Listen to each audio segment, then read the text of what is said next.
Good day to my future employer. Hello, ma'am and sir. Let me introduce myself. My name is Joanne Agustin, 41 years old, a high school graduate, a solo parent with one child, and she's already 13 years old. I have an experience abroad as domestic helpers in Abu Dhabi for 2 years.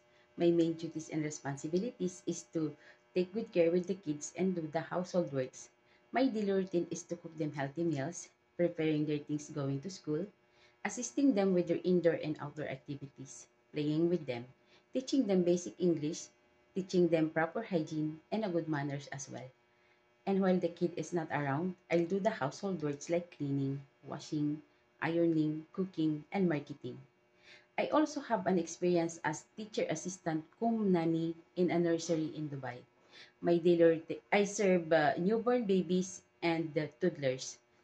My daily routine is to check their body temperature, assisting them with their activities, preparing their food, change clothes and diapers, playing with them, and make them sleep.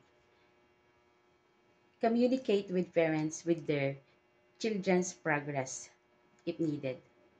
To you, ma'am and sir, if you choose me as your nanny, I am willing to learn the way you want me to teach with your children.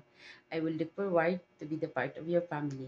Thank you for watching my video and God bless.